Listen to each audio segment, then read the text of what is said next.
Haleluya. Shalom aleihim. Berjumpa lagi dengan saya pada perenungan hari ini tanggal 9 November 2022. Sudahkah saudara-saudara pagi hari ini mengucap syukur kepada Tuhan Allah kita?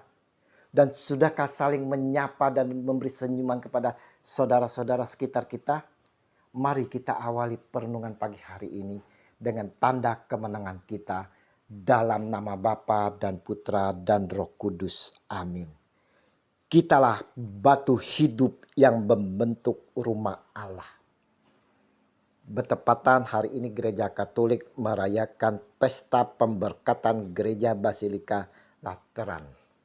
Bacaan liturgi hari ini diambil dari kitab Yehezkiel 47 ayat 1 sampai dengan 2, dilanjutkan dengan ayat 8 sampai dengan 9 dan ayat 12. Bacaan kedua 1 Korintus 3 ayat 9b sampai dengan 11 dan dilanjutkan ayat 16 sampai dengan 17. Serta Injil Yohanes 2 ayat 13 sampai dengan 22. Saudaraku yang terkasih di dalam kasih Kristus. Gereja secara fisik adalah tempat di mana himpunan umat bersama memuji, menyembah Tuhan. Gereja secara fisik saudara diakui sebagai rumah Tuhan.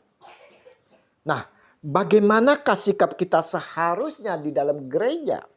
Kalau kita menganggap bahwa gereja adalah rumah Tuhan. Injil hari ini Yesus memasuki bait Allah. Dalam bait suci didapatinya pedagang-pedagang lembu, kambing, domba, dan merpati, dan penukar-penukar uang duduk di situ. Yohanes 2 ayat 14.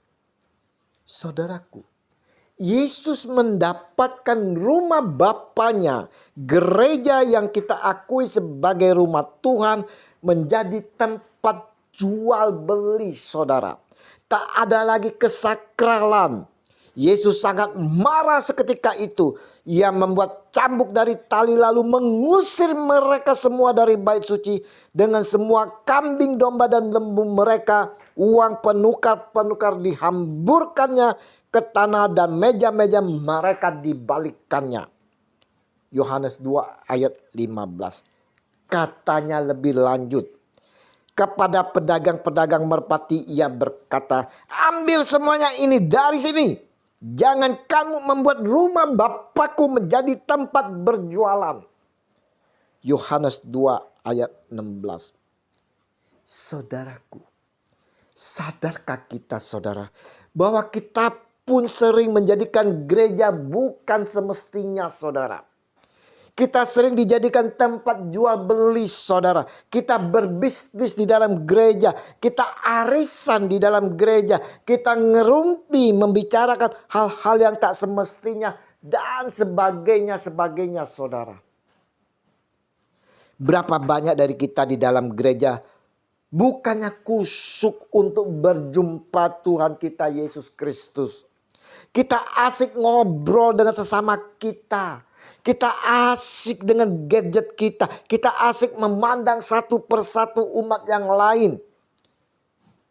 Kita tidak membawa keheningan di dalam gereja. Kita tidak menjaga batin kita untuk menghadap sang junjungan kita. Sang Maha Guru kita Yesus Kristus. Tanpa sadar kita pun sering saudara mengotori batin kita, hati kita ini saudara. Kita sering menyimpan kebencian, dendam terhadap yang lain. Bukankah ini kita berarti menyakiti hati Tuhan kita Yesus Kristus?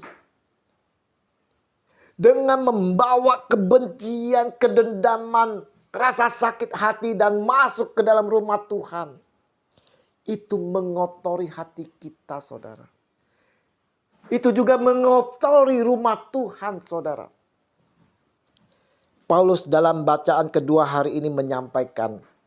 Tidak tahukah kamu bahwa kamu adalah bait Allah dan bahwa roh Allah diam di dalam kamu.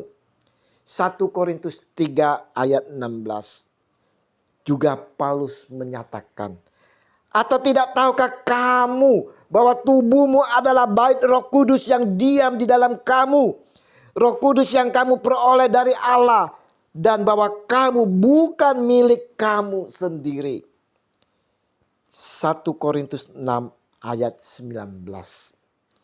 Jadi kalau hati kita ini saudara, tubuh kita, batin kita tercemar, maka kita telah menyakiti Roh Kudus saudara, menyakiti Allah, menyakiti Tuhan kita Yesus Kristus.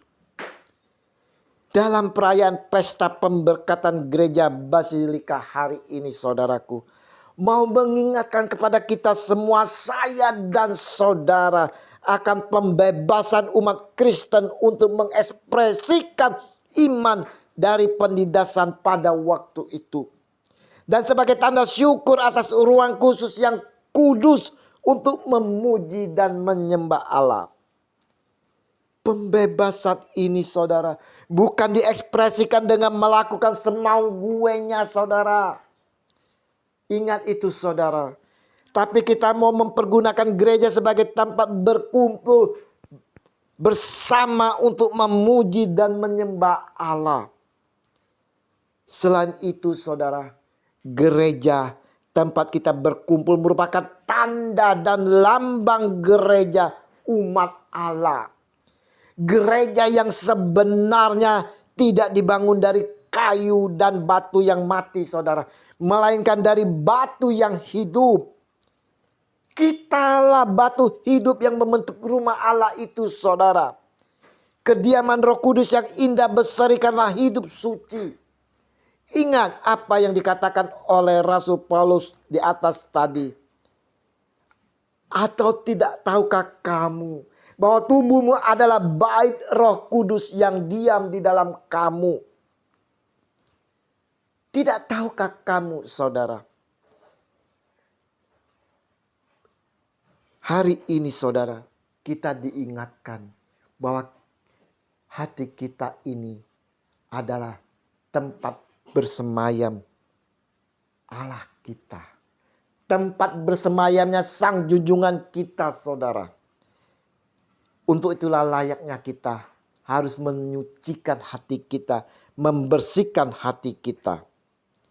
Apakah kita dalam hidup sehari-hari ikut membangun gereja yang hidup ini saudara? Apakah kita di dalam kehidupan sehari-hari ini saudara telah mempertahankan kesucian dari bait Allah yang ada di dalam hati kita?